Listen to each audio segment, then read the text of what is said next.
ইলিশ মাছ ভাজা, সাথে ইলিশ মাছের তেল।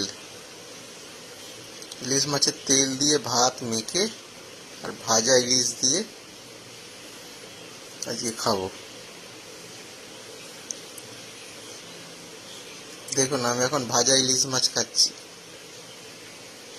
শুধু ভাজা ইলিশ মাছই নয়, সাথে আছে সর্ষে ইলিশও।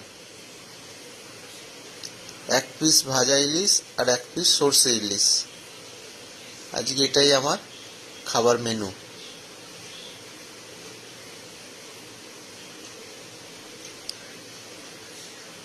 ইলিশ মাছ দিয়ে একটু ভাত খাচ্ছি। অপূর্ব ইলিশের স্বাদ, না খেলে বোঝাই যাবে না। এবারে